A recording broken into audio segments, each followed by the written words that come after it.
Assalamualaikum warahmatullahi wabarakatuh. Selamat datang di channel saya. Dalam video kali ini, saya akan membahas mengenai implementasi kebijakan penyelenggaraan jaminan produk halal. Disimak ya. Dasar hukum dari jaminan produk halal ini yang pertama adalah Undang-Undang Nomor 33 Tahun 2014 tentang Jaminan Produk Halal. Kedua, Peraturan Pemerintah Nomor 39 Tahun 2021 tentang penyelenggaraan bidang jaminan produk halal. 3. Peraturan Menteri Agama Nomor 42 Tahun 2016 tentang organisasi dan tata kerja Kementerian Agama. Kemudian yang keempat, Undang-Undang Nomor 11 Tahun 2020 tentang Cipta Kerja.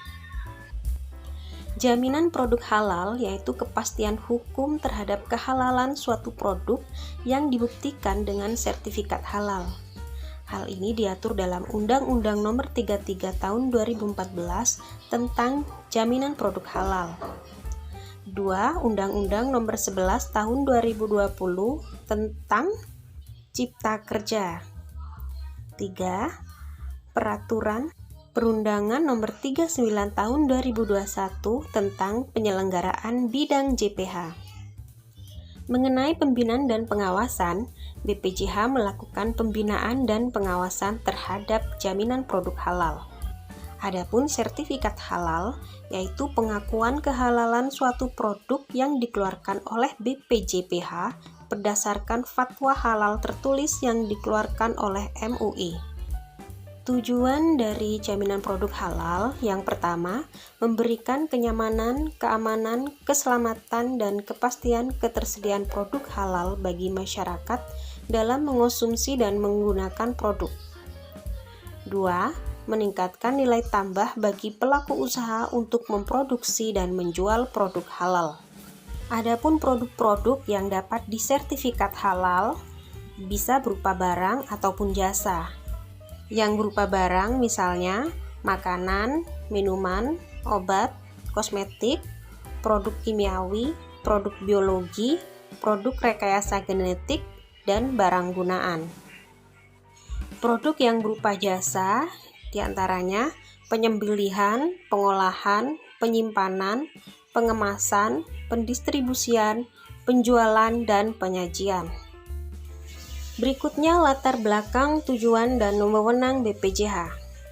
Yang pertama latar belakang, yaitu untuk menjamin setiap pemeluk agama beribadah dan menjalankan ajaran agamanya. Negara berkewajiban memberikan pelindungan dan jaminan tentang kehalalan produk yang dikonsumsi dan digunakan masyarakat. Tujuan BPJH yang pertama memberikan kenyamanan, keamanan, keselamatan, dan kepastian ketersediaan produk halal bagi masyarakat dalam mengonsumsi dan menggunakan produk. 2. Meningkatkan nilai tambah bagi pelaku usaha untuk memproduksi dan menjual produk halal. Dalam penyelenggaraan JPH, BPJPH berwenang 1. Merumuskan dan menetapkan kebijakan JPH. 2. Menetapkan norma, standar, prosedur, dan kriteria JPH. 3. Menerbitkan dan mencabut sertifikat halal dan label halal pada produk. 4.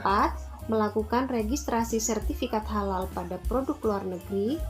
5. Melakukan sosialisasi, edukasi, dan publikasi produk halal. 6. Melakukan akreditasi terhadap LPH. 7. Melakukan registrasi auditor halal. 8. Melakukan pengawasan terhadap JPH. 9. Melakukan pembinaan auditor halal. Dan yang terakhir, melakukan kerjasama dengan lembaga dalam dan luar negeri di bidang penyelenggaraan JPH. Historis perkembangan regulasi JPH Undang-Undang Nomor 33 Tahun 2014 dan turunannya. Yang pertama, latar belakang dibentuknya Undang-Undang Nomor 33 Tahun 2014 dan turunannya. A. Undang-Undang Dasar Negara Republik Indonesia tahun 1945 mengamanatkan negara menjamin kemerdekaan tiap-tiap penduduk untuk memeluk agamanya masing-masing dan untuk beribadah menurut agamanya dan kepercayaannya itu. B. untuk menjamin setiap pemeluk agama beribadah dan menjalankan ajaran agamanya. Negara berkewajiban memberikan perlindungan dan jaminan tentang kehalalan produk yang dikonsumsi dan digunakan masyarakat. C. Oleh karena itu, jaminan penyelenggaraan produk halal bertujuan memberikan kenyamanan, keamanan, keselamatan, dan kepastian ketersediaan produk halal bagi masyarakat dalam mengonsumsi dan menggunakan produk, serta meningkatkan nilai tambah bagi pelaku usaha untuk memproduksi dan menjual produk halal. Pokok-pokok pengaturan Undang-Undang Nomor 33 Tahun 2014 dan turunannya. A. Menjamin ketersediaan produk halal. B. Mengatur hak dan kewajiban pelaku usaha dalam jaminan produk halal. C. Pelaksanakan JPH oleh BPJPH. D. Tata cara memperoleh sertifikat halal.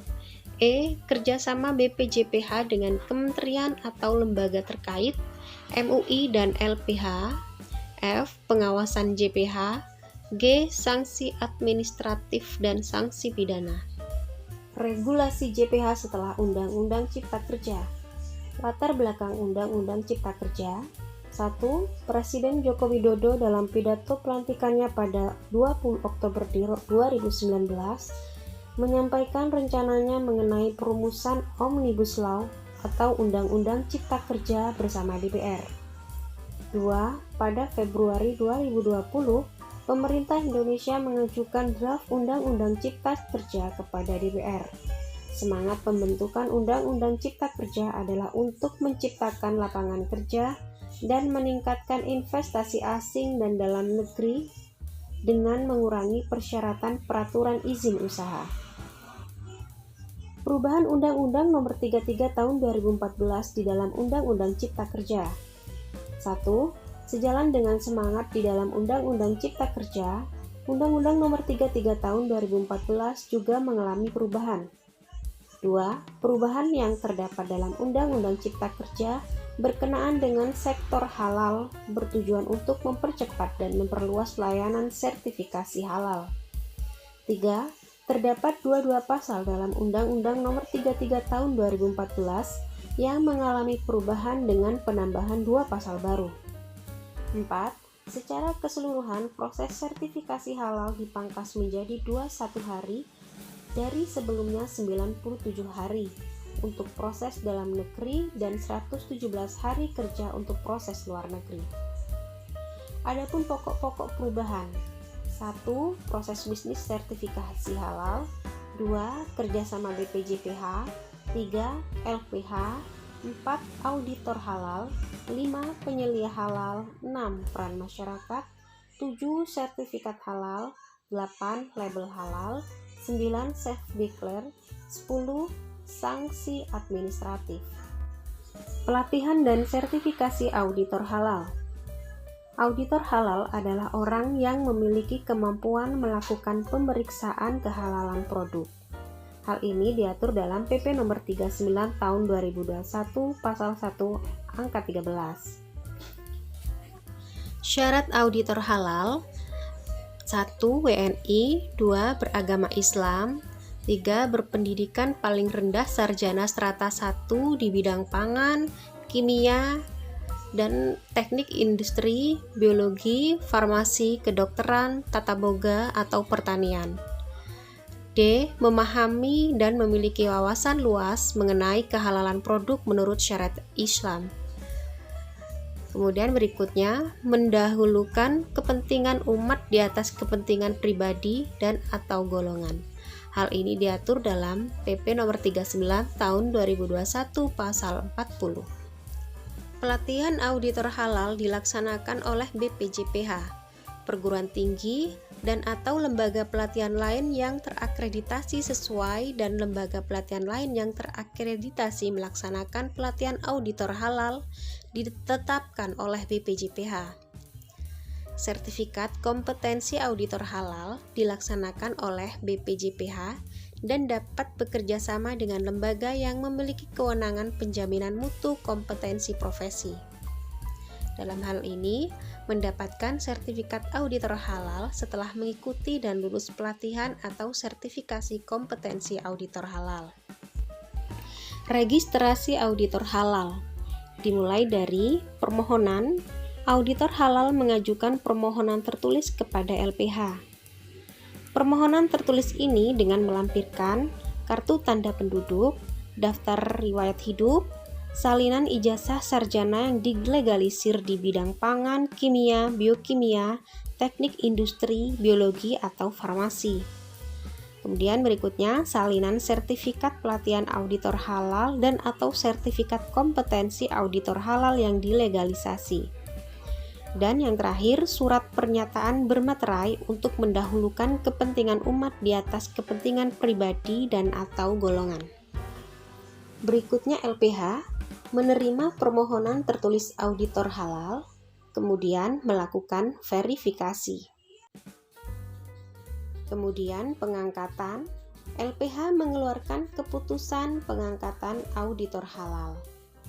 Kemudian alur terakhir yaitu registrasi. BPJH menerbitkan nomor registrasi auditor halal. Pemberhentian auditor halal. Peraturan Perundangan Nomor 39 Tahun 2021 Pasal 47, auditor halal dapat diberhentikan oleh LPH dalam hal 1. Mengundurkan diri, 2. Meninggal dunia, 3. Tidak memenuhi lagi salah satu persyaratan auditor halal, 4. Terbukti melakukan pelanggaran kode etik dan kode perilaku tingkat berat, atau yang terakhir dinyatakan bersalah melakukan tindak pidana yang diancam dengan pidana penjara 5 tahun atau lebih berdasarkan putusan pengadilan yang telah berkekuatan hukum tetap. Integritas dan kode etik auditor halal. Dalam melaksanakan tugasnya, auditor halal harus menunjukkan integritasnya dengan berpegang teguh pada kode etik. Kode etik tersebut yaitu A. Melaksanakan tugas audit kehalalan sebagai ibadah kepada Allah SWT dan amanah umat yang harus dipertanggungjawabkan di dunia dan akhirat. B. Jujur dan berani dalam mengungkapkan data dan informasi yang terkait dengan bahan-bahan yang haram, najis, subhat sesuai dengan ilmu dan pengetahuan yang dimilikinya untuk kepentingan hasil audit kehalalan. C. Objektif, kritis, dan transparan dalam menganalisis dan menyimpulkan temuan-temuan tanpa membuat tekanan kepada pihak perusahaan. D. Amanah dan dapat menjaga kerahasiaan perusahaan dan tidak menyampaikan kepada pihak lain. E. Pandai dan menguasai bidangnya serta selalu ingin tahu perkembangan ilmu terkait. F. Teliti dan cermat dalam memeriksa data yang diperlukan dalam rangka mencari kebenaran. G. Tidak menerima suap. H. Tidak menyalahgunakan hak dan wewenangnya sebagai auditor halal. I. Senantiasa menampilkan akhlakul karimah. Kebijakan penyelia halal. Pelaku usaha yang mengajukan permohonan sertifikat halal wajib A. Memberikan informasi secara benar, jelas, dan jujur. B. Memisahkan lokasi, tempat, dan alat penyembelihan, pengolahan, penyimpanan, pengemasan, pendistribusian, penjualan, dan penyajian antara produk halal dan tidak halal. C. Memiliki penyelia halal. Dan D. Melaporkan perubahan komposisi bahan kepada BPJPH. Pelatihan dan sertifikasi penyelia halal. Penyelia halal adalah orang yang bertanggung jawab terhadap proses produk halal atau PPH. Hal ini diatur dalam Peraturan Perundangan Nomor 39 Tahun 2021 Pasal 1 Angka 14. Syarat penyelia halal: A. Beragama Islam, dan B. Memiliki wawasan luas dan memahami syariat tentang kehalalan. Hal ini dibuktikan dengan sertifikat penyelia halal dengan mengikuti dan lulus pelatihan atau sertifikasi kompetensi penyelia halal. Hal ini diatur dalam Peraturan Perundangan Nomor 39 Tahun 2021 Pasal 53. Pelatihan penyelia halal dilaksanakan oleh BPJPH, perguruan tinggi, dan atau lembaga pelatihan lain yang terakreditasi sesuai dengan peraturan perundang-undangan. Untuk perguruan tinggi dan lembaga pelatihan lain yang terakreditasi melaksanakan pelatihan penyelia halal ditetapkan oleh BPJPH. Sertifikasi kompetensi penyelia halal dilaksanakan oleh BPJPH dan dapat bekerja sama dengan lembaga yang memiliki kewenangan penjaminan mutu kompetensi profesi. Hal ini diatur dalam Peraturan Perundangan Nomor 39 Tahun 2021 Pasal 54 dan 55. Adapun tugas dan tanggung jawab penyelia halal. Tugasnya yaitu mengawasi PPH di perusahaan, menentukan tindakan perbaikan dan pencegahan, mengordinasikan PPH, dan mendampingi auditor halal pada saat pemeriksaan. Hal ini terdapat pada Peraturan Perundangan Nomor 39 Tahun 2021 Pasal 51.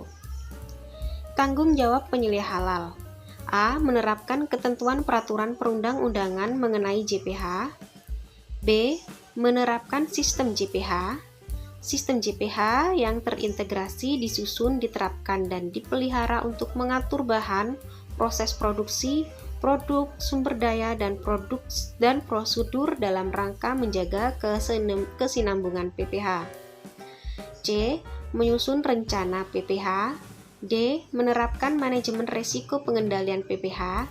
E. Mengusulkan pergantian bahan. F. Mengusulkan penghentian produksi yang tidak memenuhi ketentuan PPH. G. Membuat laporan pengawasan PPH. H. Melakukan kaji ulang pelaksanaan PPH. I. Menyiapkan bahan dan sampel pemeriksaan untuk auditor halal. Dan G. Menunjukkan bukti dan memberikan keterangan yang benar selama proses pemeriksaan oleh auditor halal. Hal ini tertuang dalam Peraturan Perundangan Nomor 39 Tahun 2021 Pasal 52. Penetapan penyelia halal dan fasilitasi penyelia halal untuk UMK. Penetapan penyelia halal oleh pelaku usaha. A. Penyelia halal yang telah memenuhi persyaratan ditetapkan oleh pimpinan pelaku usaha. B. Pimpinan pelaku usaha menyampaikan penetapan penyelia halal kepada BPJPH dengan melampirkan 1. Fotokopi kartu tanda penduduk penyelia halal. 2. Daftar riwayat hidup penyelia halal. 3. Salinan sertifikat pelatihan dan sertifikat kompetensi yang dilegalisasi dan salinan keputusan penetapan penyelia halal yang dilegalisasi. Hal ini tertuang dalam Peraturan Perundangan Nomor 39 Tahun 2021 Pasal 57. Fasilitasi penyelia halal untuk pelaku usaha mikro dan kecil. A. Penyelia halal bagi pelaku usaha mikro dan kecil dapat berasal dari organisasi kemasyarakatan. B. Selain berasal dari organisasi kemasyarakatan, juga dapat berasal dari pelaku usaha yang bersangkutan, instansi pemerintah dan badan usaha atau perguruan tinggi. C. Organisasi kemasyarakatan, instansi pemerintah, badan usaha atau perguruan tinggi dapat memberikan fasilitasi berupa keikutsertaan dalam pelatihan dan atau sertifikat kompetensi penyelia halal. Hal ini dalam Peraturan Perundangan Nomor 39 Tahun 2021 Pasal 58. Pendamping PPH.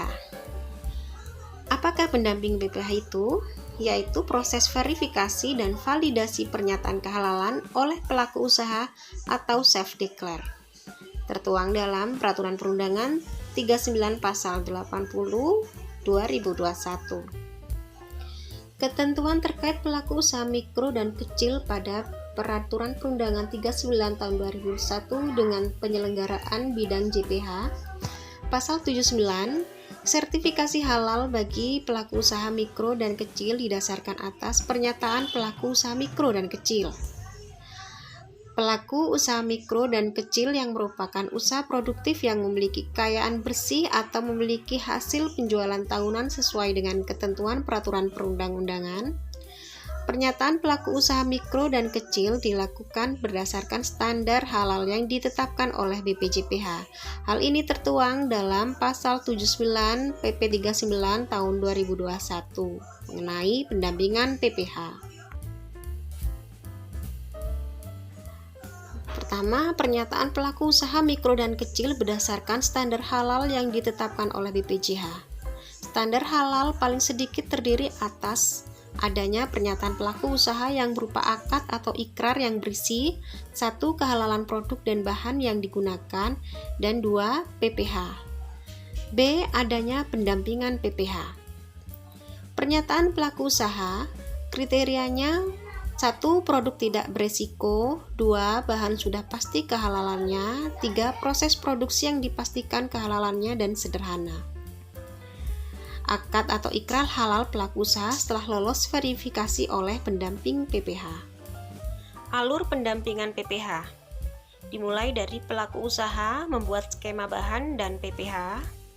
Kemudian pendamping melakukan pemeriksaan kelengkapan dokumen, permohonan bahan dan skema. Hal ini dapat dilakukan verifikasi ke lapangan untuk bahan yang dibutuhkan kepastian kehalalannya.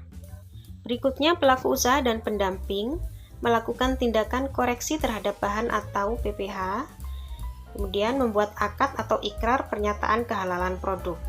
Setelah proses pembuatan akad atau ikrar, pendamping menyampaikan seluruh dokumen kepada BPJPH.